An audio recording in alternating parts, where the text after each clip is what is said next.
ও সাহাবাই কারামের দল,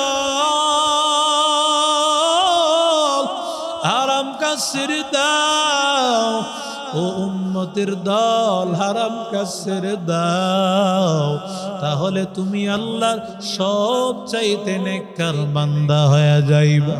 এ দুনিয়া কিছুই না রে যুবক, ডানে বামে তাকায় দেখ, কারো মা ছিল মা নাই, কারো বাবাই ছিল বাবাই নাই। একদিন এমন হবে মাইকে এলান হয়ে যাবে, আর আমি সাইফুল্লাহ নাই, আব্দুল করিম নাই, আব্দুল আউয়াল নাই।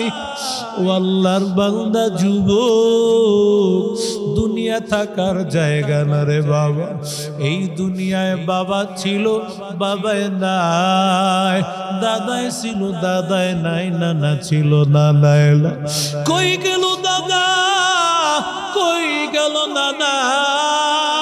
কেউ থাকতে পারে নাই রে গোলাম। এই দুনিয়া বাহাদুরি করার জায়গা না, আমার আল্লাহর হুকুম মানিয়া চল রে বাবা। ও নারীদের দল, তোমরা আল্লাহর হুকুম অনুযায়ী চলো, কারণ নারী নবীদের মা, সাহাবায়ে কারামের মা। নারীরা হলো ওলিদের মা, নারীরা হলো হাফেজের মা, আলেমের মা। ও নারীদের দল, আল্লাহ তাআলা তোমাদেরকে সম্মান বাড়ায় দিয়েছে, তোমাদেরকে ইজ্জত দিয়েছেন রে মা। এই দুনিয়া সারিয়া একটা সময় বউ হইয়া করে এসেছো, একটু চিন্তা কর, যখন অন্ধকার কবরে যাবি রে মা, ওই কবরে যাওয়ার পরে তোরে 5টা কাপড় দিয়ে দিবে। তুমি বলো তোমারে অধিকার কম দিয়েছে? মরণের পরে পুরুষের কাপড় 3টা, মহিলার কাপড় 5টা, এখানেও তোমার অধিকার বেশি। 5টা কাপড় দিয়া তুমি ঘরে বড় বউর হইয়া যখন এসেছিলা, তোমারে দেখার জন্য কত নারীরা হাজির। কেউ তোমার গ্যালাস দিয়া শরবত পান করাইলো, কেউ তোমারে কত ভাবে আদর যত্ন করিল। আজকে তোমার ওই কোথায় গেল সেই ভালোবাসা, কোথায় সেই আদর যত্ন? 5টা কাপড় দিয়া, কাপড়ের কাপড় দিয়া প্যাকেট বানাইয়া ওই অন্ধকার কবরে পাঠাইয়া দেই রে মাগো। আজকে তাকায় দেখ, তোর সন্তান আপন, কিন্তু সন্তান আম্মু আম্মু বলিয়া ডাকতেছে। সন্তান একটু বলে না, আমি আমার মায়ের সাথে কবরে থাকব। ও আল্লাহর বান্দারা, তোমার স্বামী কাঁদবে রে মাগো, কিন্তু ওই অন্ধকার কবরে স্বামীও যাবে না, বাবায় না, মায়ও না, কেউ তোমার ওই কবরে যাবে না। ওই কবরে তুমি একা, ওই কবরে তুমি একা। কবরে যাওয়ার পর তোমার সুরতটা যদি হযরত আয়েশার সুরত থাকে, কবরে যাওয়ার পর আল্লাহর নবীকে যখন দেখাইবে, মান হাদার রাজুলাল্লাযী বুইসা ফীক, এই নবীরে চেনো নাকি? যদি বান্দার মধ্যে পর্দা থাকে, নবীওয়ালা আদর্শ থাকে, নবীর স্ত্রীদের মতো, নবীর সাহাবী মহিলাদের মতো চলাফেরা হয় রে নারী, আমার নবীকে দেখার পর তুমি বলবা, হাদা মুহাম্মদ সাল্লাল্লাহু আলাইহি ওয়াসাল্লাম, হাদা মুহাম্মদ সাল্লাল্লাহু আলাইহি ওয়াসাল্লাম।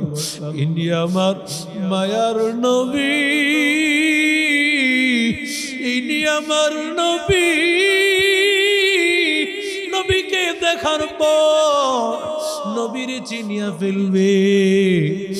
আর যদি তোমার চলাফেরা হয় আলটা মডার্নের মতো, তুমি যদি যৌন কর্মী হতে চাও, তোমারে কোন শয়তানে ধরল রে মা? তুমি যৌন কর্মী হতে চাও, তুমি তোমার দেহটাকে বিক্রি করতে চাও রে মা। ও আল্লাহর বান্দারা, তাহলে তোমার অবস্থা হবে ওই শয়তান জাহান্নামে নেওয়ার জন্য। শয়তান যেমন ভাবে আদম নবীর কাপড় খুলে দিয়েছে, হাওয়া আলাইহিস সালামের কাপড় খুলে দিয়েছে, আল্লাহর নবী ডাক দিয়া বলে, নো উম্মতের দল, শয়তান তো টার্গেট করেছে নারীদের কাপড় খুলে দিবে, পুরুষের পোশাক উন্মুক্ত হয়ে যাবে। ও নারীদের দল, কারণ শয়তান চায় জাহান্নামী বানাইতে। তোমরা শয়তানের ধোঁকায় পড়িও না। আদম নবীর ধোঁকা দিয়েছে, হাওয়া আলাইহিস সালামকে ধোঁকা দিয়েছে, তোমরা ধোঁকায় পড়িও না মা। কারণ এই ধোঁকা থেকে বাঁচার জন্যই তো আল্লাহ নবীদেরকে পাঠাইছেন, আল্লাহ আলেমদেরকে পাঠাইছেন।